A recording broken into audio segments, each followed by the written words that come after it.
Good afternoon and welcome to Joy Newsroom with me, Maame Esi Thompson. In the next hour, pressure mounts on government to commission an immediate probe into reports issued by former chairperson of the Inter-Ministerial Committee on Illegal Mining, Professor Frimpong Boateng, reciting top officials he believes are complicit.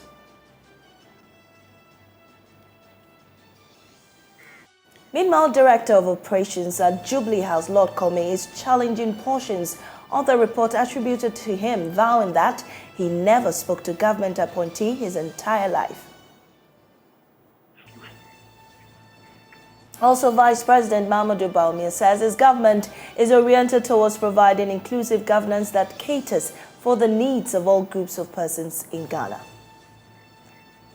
We'll hear from the Vice President, who disclosed at the Eid celebration in Accra that government Zongo development policy has delivered unprecedented development projects for Zongo communities across the country. Also, NDC flag bearership hopeful Dr. Kwabena Dufo says he will be able to revive Ghana's ailing economy in less than 2 years if he is elected president. We have details as he says he will institute a pension scheme for cadres and founding members of the party to compensate for their sacrifices. We'll be right back after this break.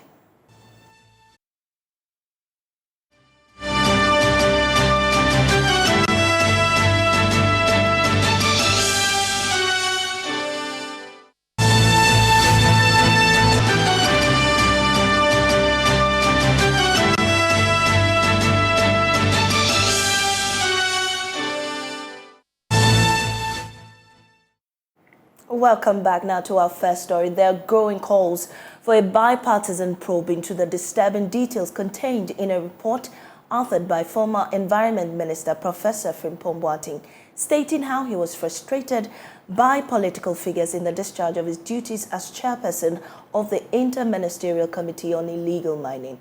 Professor Boateng, amongst many other issues, raised concerns over how parts of President Akufo-Addo's own garden at Chebi was allegedly destroyed by illegal miners in search of gold. Elton Broby has more.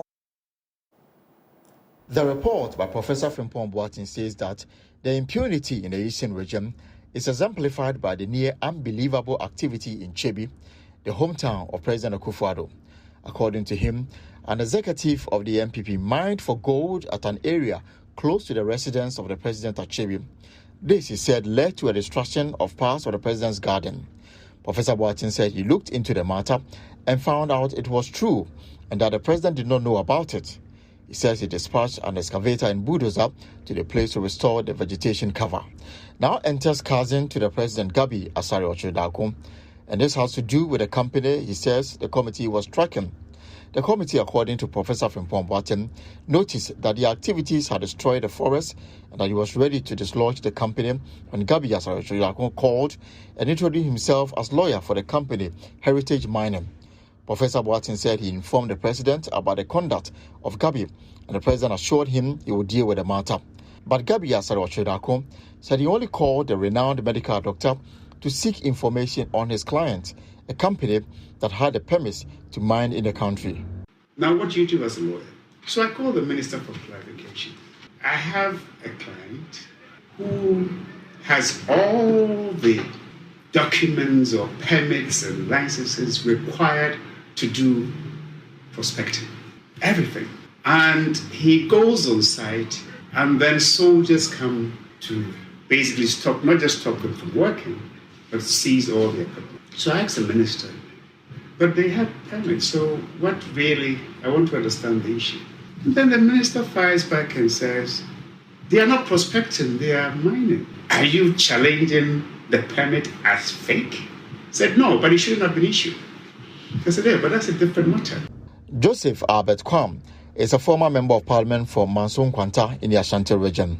The town is noted for intense mining, both legal and illegal.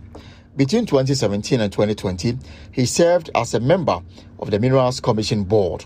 Professor Frimpong Boateng accused him of abusing his role as a member of the Minerals Commission Board to acquire concessions and sold them to others at 200,000 cedis per acre.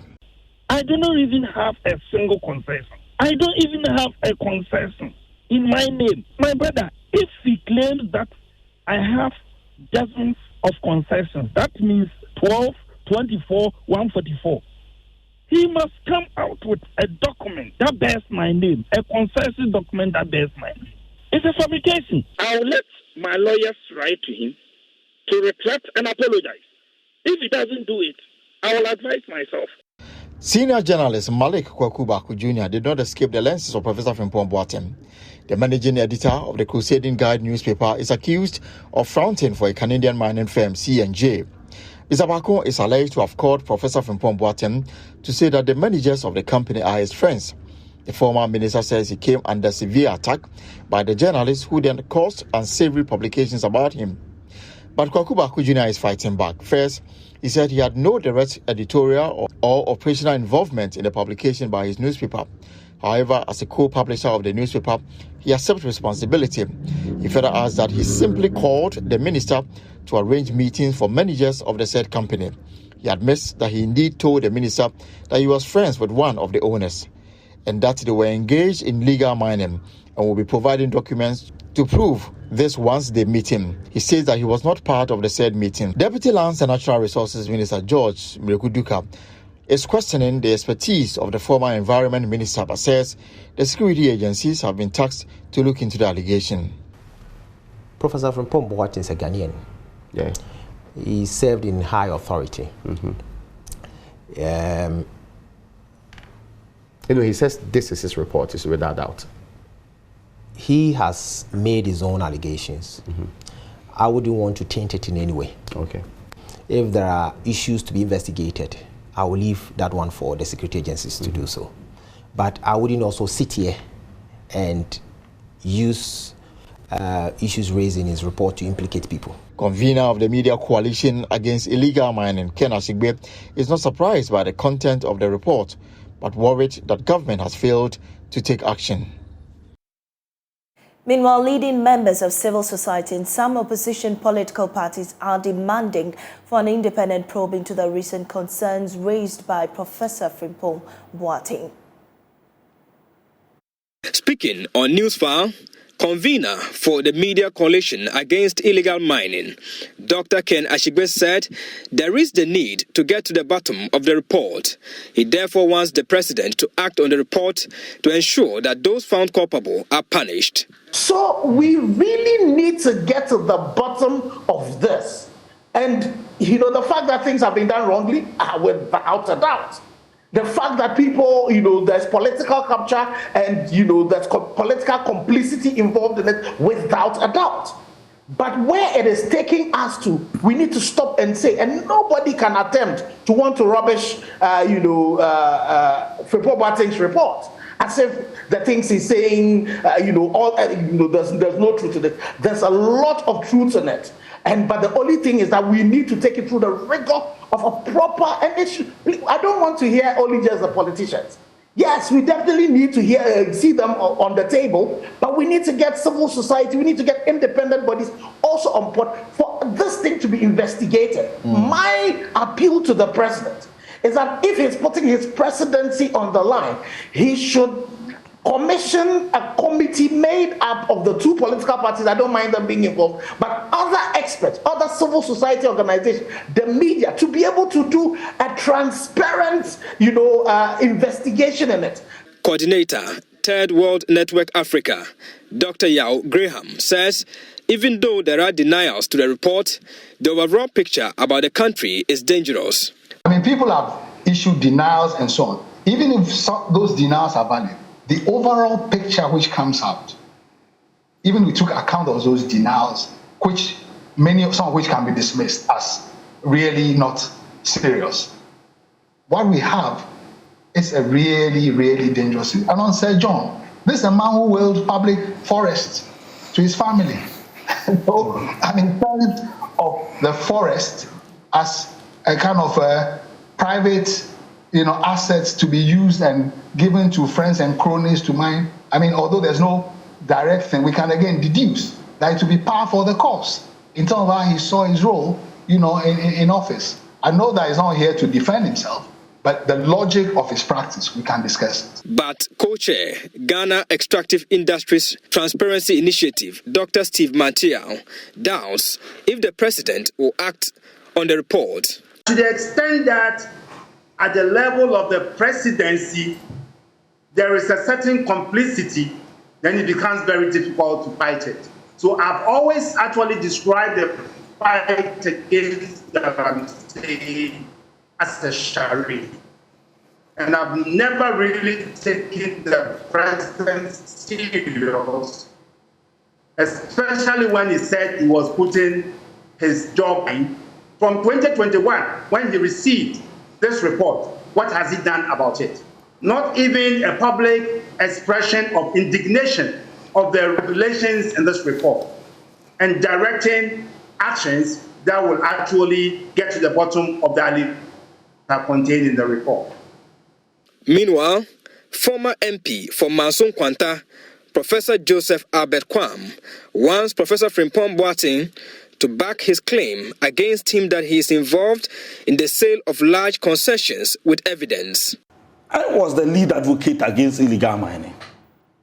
And my aim was to make sure that at least I convince appropriate quarters to make sure that we create more small-scale designated areas for illegal miners to apply, to have legal small-scale permit to work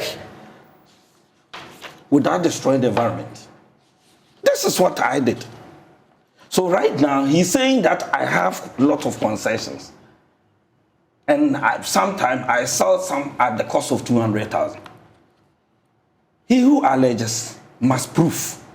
He must come with documents bearing my name that I, Kwam Joseph Albert, has ABC large-scale concessions in my district. Now we'll be delving more into this. Join us via Zoom is Awola Sewahi. She's the coordinator of Eco-Conscious Citizens. You're welcome to join Newsroom, Sewa. Good afternoon. Thank you for having me. Thank you for joining us. And to our first question is, this report was authored by Professor Frimpong Boateng in 2021. Are you surprised that no action has been taken on it yet? Well, that's not surprising. If those deemed to be complicit are part of the ruling government, one would not expect anything to be happening. So it's not a surprise at all. If you recall, we environmental organizations, CSOs, have been saying for a very long time that either the powers that be are involved or they are complicit. Otherwise, what's going on this scale could not be going on. The whole fight has been like a charade, as has been said by one of the previous speakers. Right. And in the last 24 hours, top government officials named in the report have gone public with series of fierce denials. I mean, how do we, or how much weight should be placed on this report? On what do you think or accuracy should be put on this report? Well, you don't expect anybody who has been accused to come and say, oh, yes, I put my hands up, I did do this or that. I mean, the denials are to be expected. And one needs to worry about why it has taken so long for this report to be known to the public. Had there not been a leak this year, would not know about it. This report was written in 2021, if my information is correct. Yes. Now, what we need to do is to have a public inquiry to get to the bottom of this matter. It's not a question of the two political parties being involved. It must be a public, transparent inquiry where CSOs, journalists, people with information will be able to come forward so that we can get to the root of this matter. Our country is being destroyed.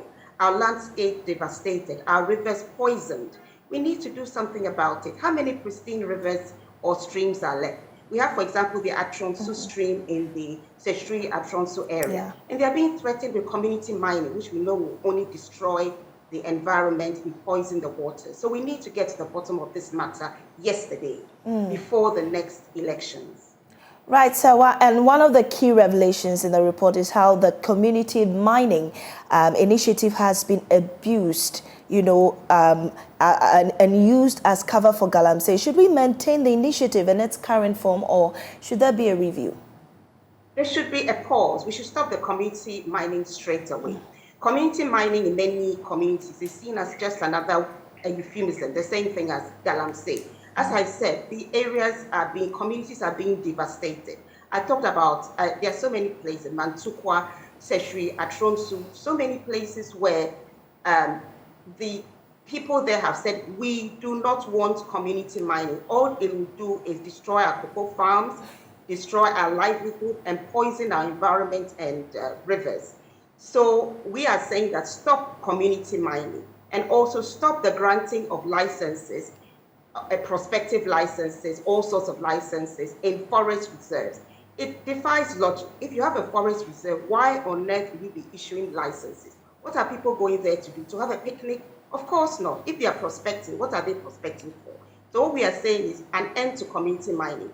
We don't have the modalities, we don't have the systems to deal with it. Even the legal mining, there are problems. I've received the report that at Awaso, Ghana bauxite mining, their activities are contaminating the Seshri stream. So even legal mining, we have a problem with it. How much more community mining? So many licenses being granted, and we cannot monitor effectively. Let's pause, let's put an end to it until we get our act together. Right, and what new laws do you reckon should be introduced to, regulate mining in our country? The problem with Ghana is not the lack of laws. The problem with this country is enforcement. We appear to be allergic to enforcement. If we are to enforce the existing laws, we will not be having this conversation. So let's just enforce the existing law. For starters, let's put an end to community mining. Let's stop the entry of mining activities in forest reserves. And then let's go to the Environmental Protection Agency, and let's just ensure that they do the work they've been mandated to do. I don't think we need to pass any new laws. I think we need to ensure that the existing laws are enforced. Right, so and I'd also like to know, what are your expectations of the president, since there's an immense pressure on him to take action on the report by Professor Frimpong Boateng? Well, you see, so many reports are coming. I know the Joy News did an excellent expose on a distraction for gold. What has happened?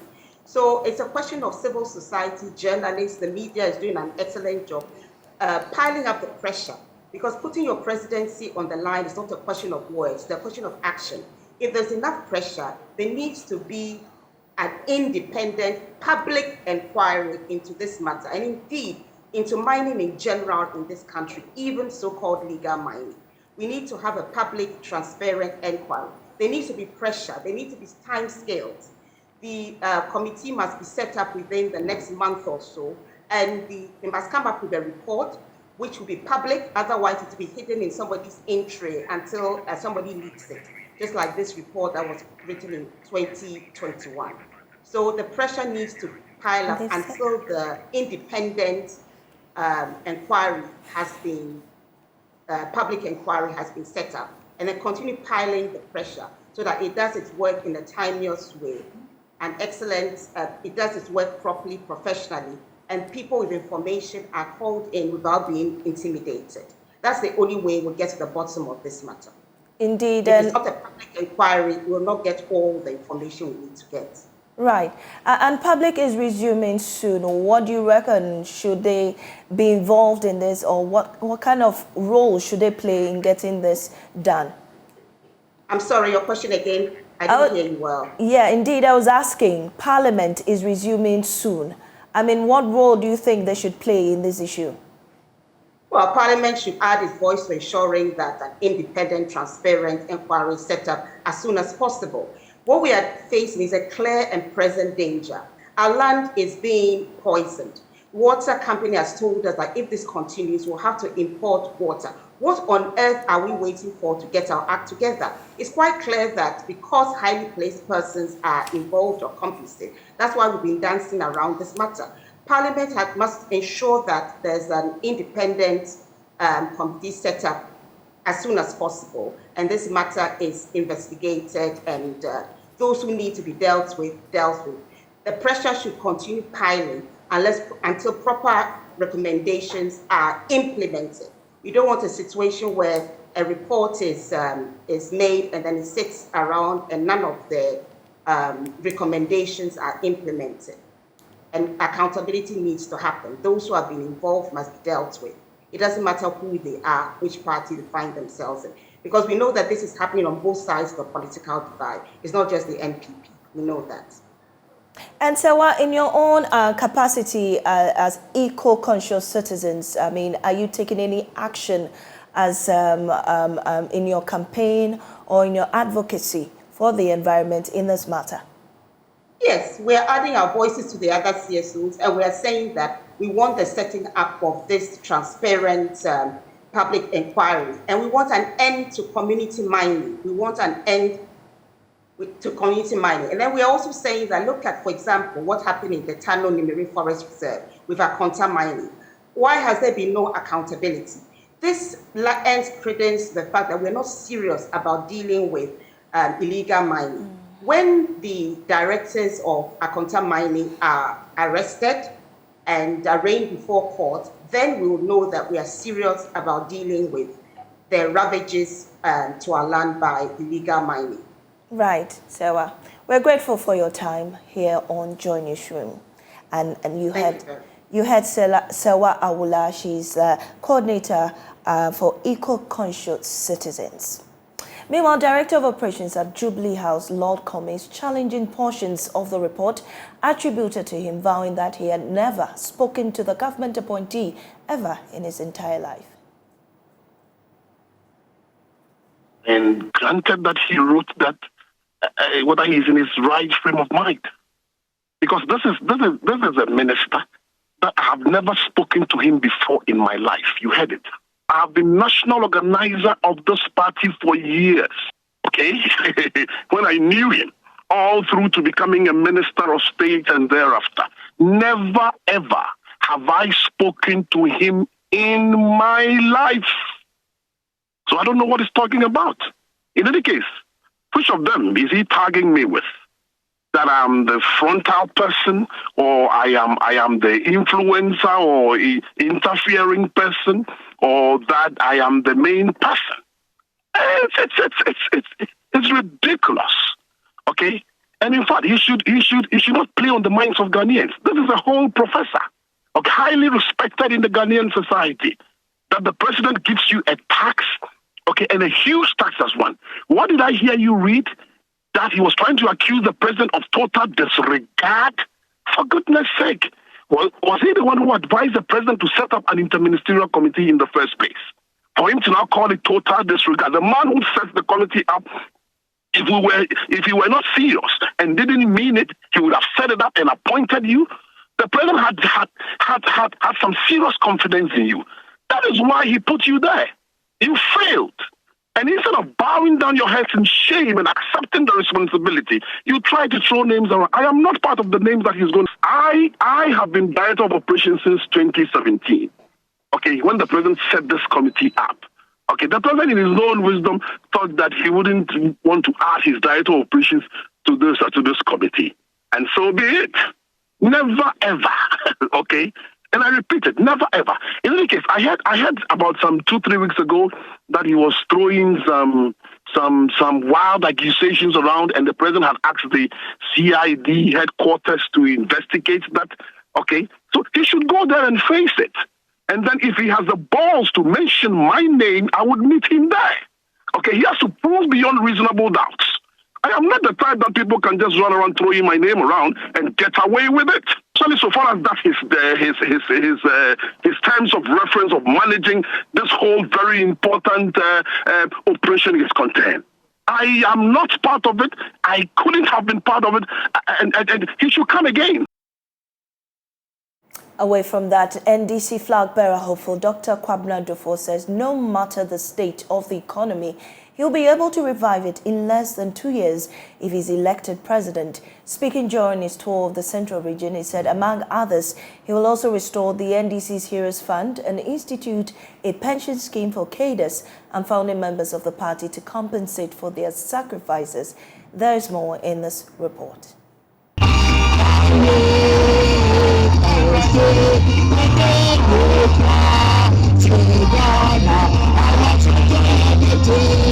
Some supporters of the National Democratic Congress singing the party's anthem to welcome Dr. Kwabena Duffuor to the Bujumbura backgrounds.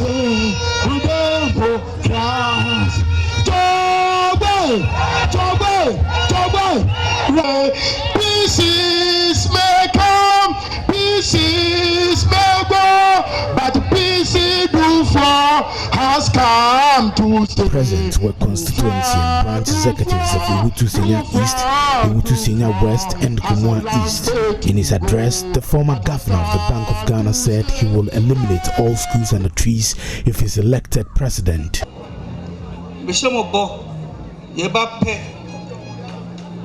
Schools and the trees,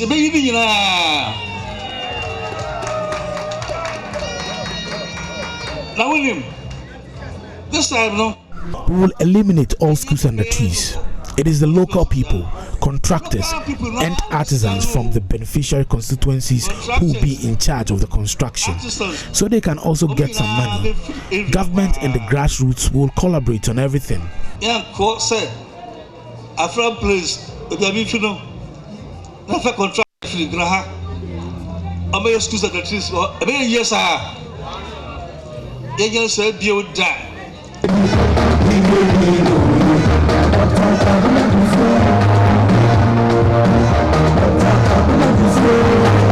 Dr. Kwabena Duffuor says he will bring back the economy to life in less than 2 years. He says he will restore the NDC's Heroes Fund and also institute a pension scheme for the party's founding members, cadres, and Council of Elders.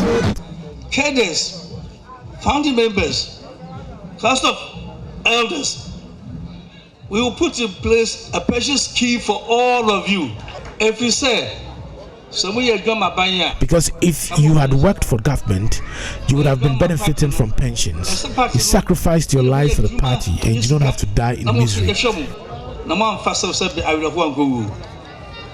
We will put in place a pension scheme for them. Now, party no, my party na yakono na yakesi. Yabi bua ni refie ho a Heroes Fund no you better restore immediately.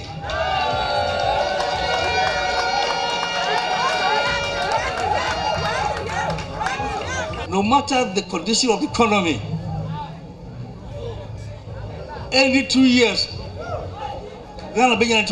He continued to say, in 2009, when Professor Mills was elected, the economy was in a similar state, but he made it better in less than a year. No matter the condition of the economy, in less than 2 years, we will revive it. We have done it before.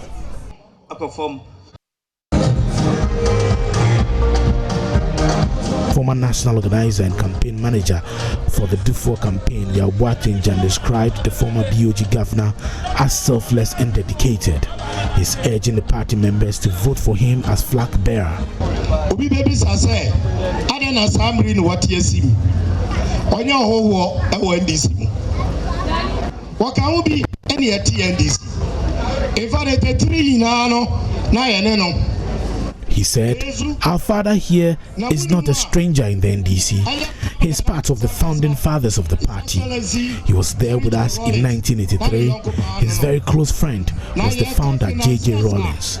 He's part of the top 3 financiers of the party, helping us to run the NDC. In 2008, when Professor Mills won the elections, he was appointed finance minister.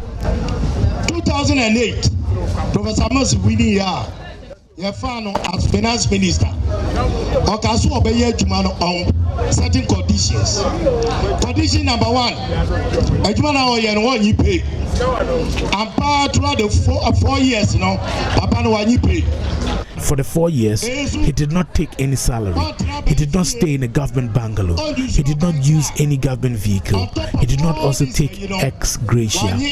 After all of these, he made Ghana and the NDC proud with 32 months of single-digit inflation. NDC and Ghana anymore. 32 months of single-digit inflation. And when she he said. He continued to say, Ghana became one of the fastest growing economies. He was also selected as part of the 4 best finance ministers in the world. So NDC, in these times of great economic difficulties, he's the right man. Finance ministers no na papa yi eka ho tia Dr. Kwabena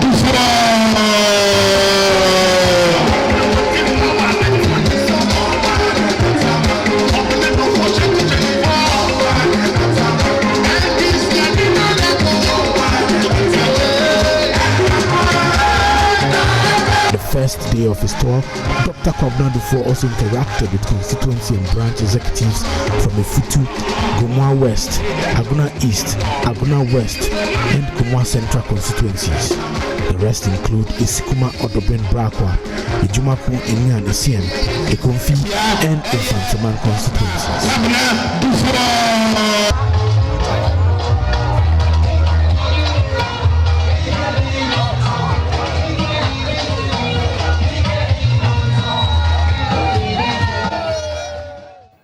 Well, joining us now via Zoom is spokesperson for the Duffuor campaign, Antonio Edem Asinyo. Mr. Asinyo, if you can hear me, you're welcome to join the show. Thank you very much. How are you doing? Can you hear me? Yes, I can hear you loud and clear. Thank you too. Now, I would like to ask you, you're currently in the central region. How would you describe your tour over there? Thank you, and very good afternoon to your viewers. Our tour in the central region has been very, very successful. Dr. Kwabena Duffuor, the next leader of the NDC, interacted with all the constituency executives and branch executives in the region, and he also paid a courtesy call on the Ogwamahene and had a very healthy interaction with him. It's also important to note that Dr. Duffuor visited the abandoned Professor Mills library that was constructed to honor the late Professor Mills, and we find it in a very sad state, and it's our prayer that the government attend to it. But if the government doesn't, we hope to win power and attend to it to honor the late Professor Mills. But do you have to win power before you do anything about it? It's important to note that it is not a private facility, it's a government facility. So government will be the one to lead it. So you can't do anything as an individual. The government have not sanctioned you. But it's important to know that as a political party too, we need to put pressure on this government. It's unfortunate we really haven't done much in putting pressure on the government to make sure that that particular edifice is functional for the people of the Gomwa, traditional area, because it's the people that will use it. If the library is open, it's going to educate people. Our children or our colleagues will be better off in terms of the education. So it's my prayer that the NDC as a party also works hard for the government to make it functional. Right. And Mr. Asinyo, it's a few weeks to the presidential primaries. Do you believe that on your tour, delegates are buying into your message to give him the nod? We just don't believe, but we have the conviction that come May 13th, our message is going to resonate with the delegates, and they would invest and they'll invest their time and energy to vote for Dr. Kwabena Duffuor to become the next leader. His message is simple. We're talking about the welfare of the party, talking about the restoration of the Heroes Fund, which have basically been abandoned, talking about the creation of pension scheme for the aged and cadres of the party who formed the party for us. He's talking about building regional and constituency offices and also paying party workers.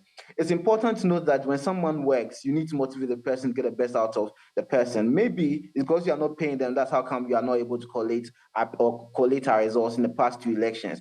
But when we motivate them, they'll be vigilant, they'll be happy to work for the party, and we'll be able to win power come 2024. When it comes to the economy, Dr. Duffuor has been working with the Ghanaian economy right from when he left university. He's worked at the Ghana Commercial Bank, Ghana International Bank, Bank of Ghana. He has several businesses. He's been he's the only person that's been the central bank governor and the finance minister in the country. So his wealth of experience is very much needed in this time of economic crisis that this NPP government has plunged that into. So it's 2 things: somebody who cares for the party and somebody who has a track record and the real experience to deal with the current challenges we are facing as a country, to create the jobs that we need for the teeming youth that are currently unemployed. Well, the promise to turn around the economy in 2 years, quite ambitious. What is the plan? How are you going to achieve this? What really is going to go into it? Thank you. If you remember, before the late Professor Mills was elected president in 2008 and Dr. Duffuor became finance minister, the IMF wrote us a letter, and then former President John Ajekun Kufuor had signed the single spine salary, which more like quadrupled the salary structure of public servants. We had serious economic issues at the time, but within 1 year, the economy was stable, and under their leadership, Dr. Dufour as finance minister, the team was able, Professor Mills was able to give us single-digit inflation for 32 months. It's important to note that the exchange rate between 2008 and 2012 was just 68%, from 1 cedi 20 pesos to 1 cedi 80 pesos. So he's done it before. He has a track record. Like I said, his track record is there. He never borrowed a single dime from the Eurobond. It's after Professor Mills that Ghana went back to the Eurobond and started taking money from the Eurobond. It's not to say the Eurobond is a bad facility, but the conditions of the Eurobond makes it difficult if you are not going to fund it yourself. So it's important to note that this is somebody who had the real experience and the track record to do with the economy. And he said that he's going to emphasize on domestication, exportation, importation of food. Importation of food is something that's going to be something of the past. Tomato we are importing from Burkina Faso. We have the land. As we travel around, we are seeing the land. Why are we not doing something about our land for us to feed ourselves? And he's committed to making sure that the Ghanaian man is properly, our resources are properly managed for us to feed ourselves, and the economy will then take off from there. We're grateful for your time, Mr. Antonio Edemasinho, who is spokesperson for the Dufour campaign.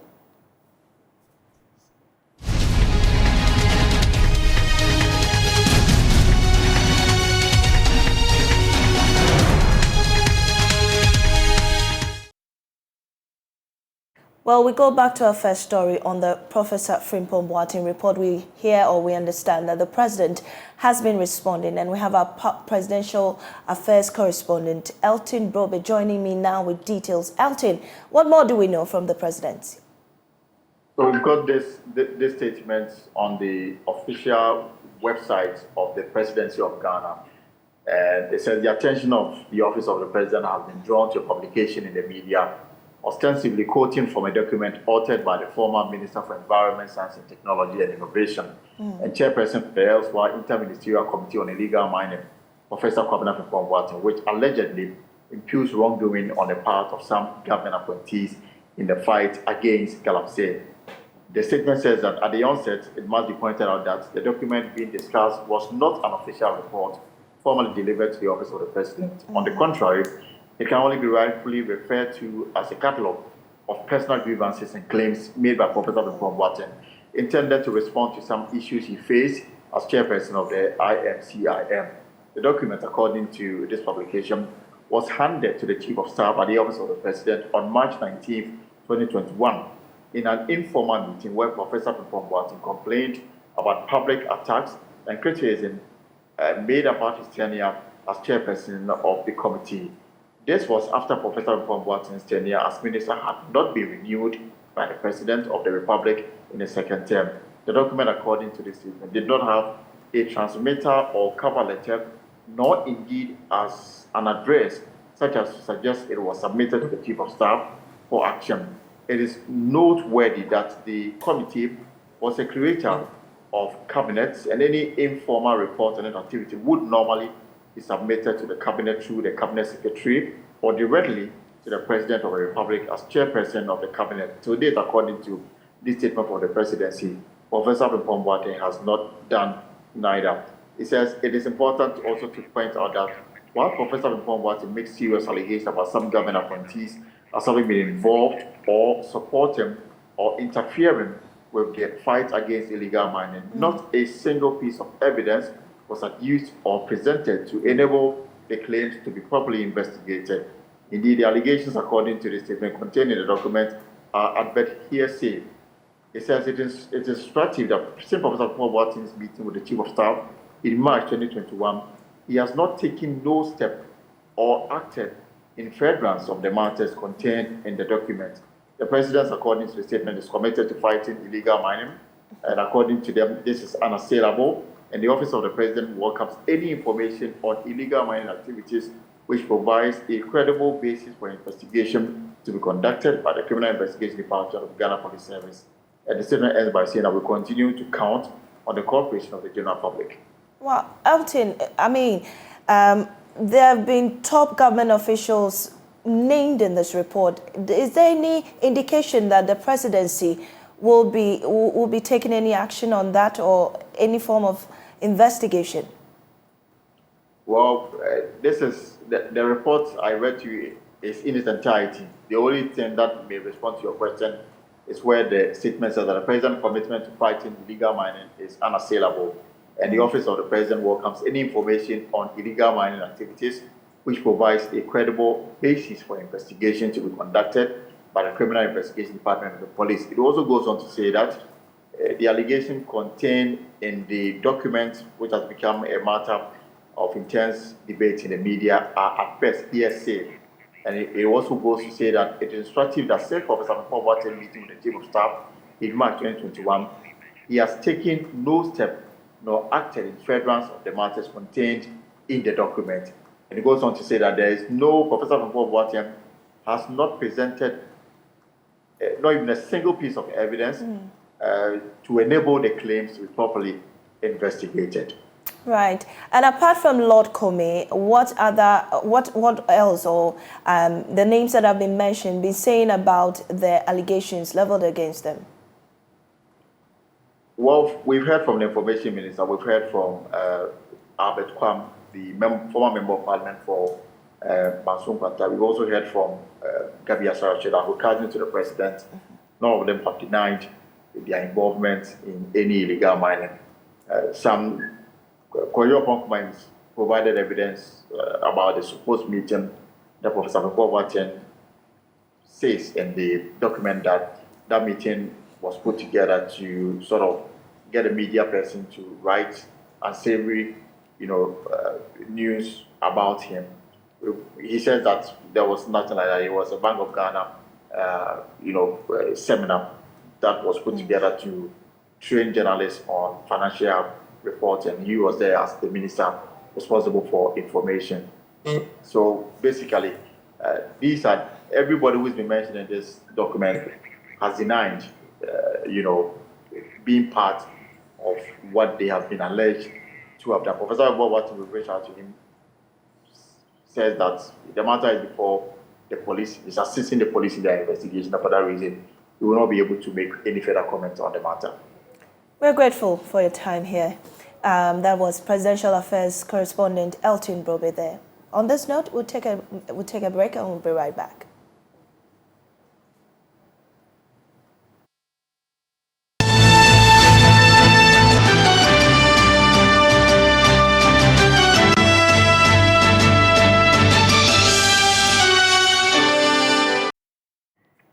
We're grateful for staying with us. Now, Vice President Mahamudu Bawumia says his government is oriented towards providing inclusive governance that caters for the needs of all groups of persons in Ghana, regardless of their creed or religion. The Vice President says the institution of the Zongo Development Fund, for instance, has delivered unprecedented developmental projects to inner cities and Zongo communities. He's speaking at Eid al-Fitr celebration underway at the Blackstar Square here in Accra.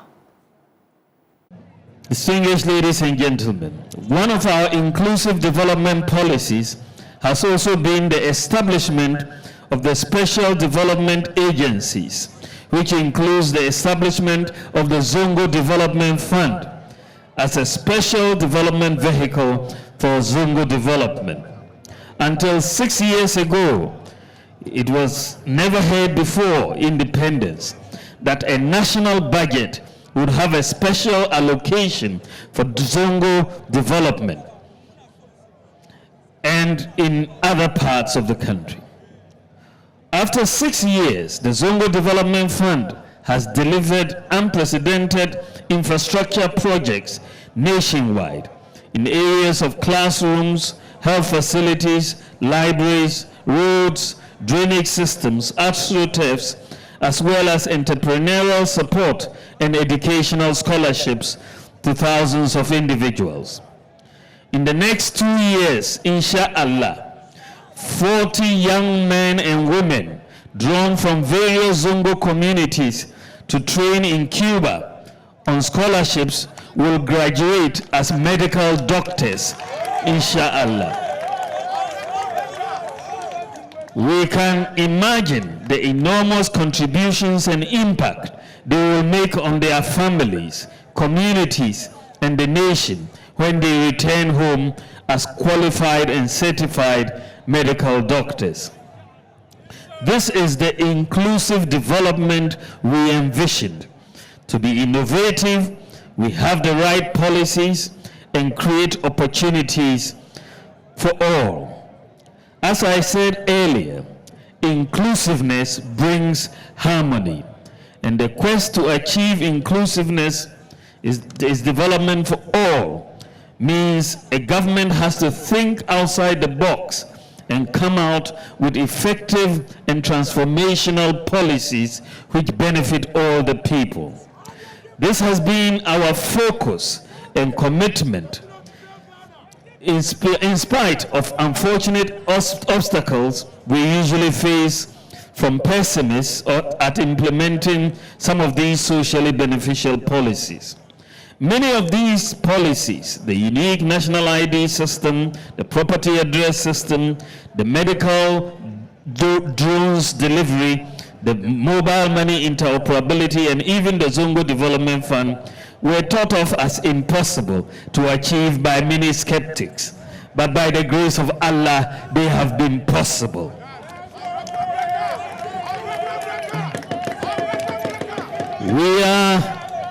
We are determined to do more to make things easier for Ghanaians and to create more opportunities for the youth in spite of the ongoing global economic situation. The private sector is being urged to take advantage of the African Continental Free Trade Area. The framework, which creates a common market of about 1.5 million people, remains one of the world's largest free markets. Speaking at the closing ceremony of the African Continental Free Trade Area Business Forum in Cape Town, South Africa, Secretary General of the African Continental Free Trade Area, Maame Esi, says Africa must position itself to trade amongst itself. The African Continental Free Trade Area Business Forum brought together the private sector from across the continent with the sole aim of accelerating the world's largest free trade area. With a potential market of over 1.3 billion, creation of awareness of the current trade and investment opportunities in the area amongst Africa's business community was top on the agenda, and connecting businesses to funding opportunities for after value chains. Secretary General of the Free Trade Area, Maame Esi, is confident that the business community is poised to give further boost to the trade framework. What's clear is that the private sector in Africa is looking at this very, very carefully. There is still some skepticism, which is normal, that there will be some skeptics about whether or not it is going to happen at the scale at which we want it to happen. But the outcomes of this trade dialogue are very encouraging. The automotive sector, fully engaged and wants to move quickly on the establishment of regional value chains across the African continent. Through strategic partners such as the Afri-Exim Bank, the Free Trade Area Secretariat hopes to eliminate barriers affecting intra-African trade. 42 currencies on our continent. The cost of currency convertibility is $5 billion a year. We have to do something about that. That's why we, working with Afri-Exim Bank, we have established the Pan-African Payments and Settlement System, so that if you are in Accra, your counterparty is in Nairobi, you don't have to buy the dollar or any other third currency to transact with your counterparty or to pay for the goods that you are exporting, that you are importing. So payments has proven to be a significant constraint to boosting intra-Africa trade because of the cost. That is why the Pan-African Payments and Settlement System is an interim solution. I'm saying interim in the absence of a common currency, which one day I know the African continent will have. You are now going to be able, through the Pan-African Payments and Settlement System, you are now going to be able to trade with your local, your counterparty using local currency. You are on the digital platform. You transact in Ghanaian cedi. Your counterparty in Kenya receives the cedi, the transaction amount in Kenyan shillings. So we are eliminating the need for a correspondent bank in another part of the world to be the middleman. But don't you concede that if we had a single currency, that would have addressed the challenge? You were speaking about that on Sunday, pointing out some of the challenges and how difficult it will be at this time to implement a single currency regime. What's that big hindrance in the way of many of the member states participating in this free trade area? There is already a decision. Going as far back as the establishment of the Organization of African Unity, there's a very clear decision that Africa must have a common currency. However, getting there is difficult because you have to have macroeconomic convergence. We know from the experience of Europe, Greece, Portugal, when they were experiencing sovereign debt crisis, when they were not able to exercise monetary policy because it is centralized. So you have to get to that point where everybody, all countries in Africa, are on the same macroeconomic policy stance, convergence criteria on, for example, on GDP to debt ratio, on government deficit to GDP ratio. Those things have to be completely aligned. And if they are not, it's impossible to have a common currency. So that's the work that has to be done. But is the private sector ready to leverage on the African Continental Free Trade Area? I think we are in a position. I feel like we're underutilizing the capacity and the skills that we do have. I was glad to hear with the lady from MTN and also from Coca-Cola, them saying how it's actually even doable. For example, Coke now just mentioned that, for example, for fruit, simple thing like fruit, instead of getting it from South America and getting it from other China entities in terms of flavor, how we could have it within countries like throughout Africa, and that would be obviously building, like it will be building our economy, it will be building our skills, it will be building so many other industries. Only issues that we have obviously is still infrastructure, which we're still far to go, but we do have the capacity. We just need to just all come together and just, yeah. And what's your expectation from the business community, the private sector? Private sector needs to just get on board in terms of support, right? Private sector needs to be more open to support, more open to helping. Like sectors cannot act in thin silos. We need to start working together for a bigger initiative, which is quite possible. For example, there's a suggestion that we could, like as private sector, have a pilot study to see if, for example, we need to travel certain products across even borders, how we can do that by keeping costs minimum. So private sector needs to come on board with that. The management and staff of the multimedia group yesterday met to, celebrate the loss of Modestus, our manager for the camera team. May his soul rest in peace. And that's it for this package. I am Maame Esi Thompson. Thanks for staying with us. There's more news on myjoyonline.com.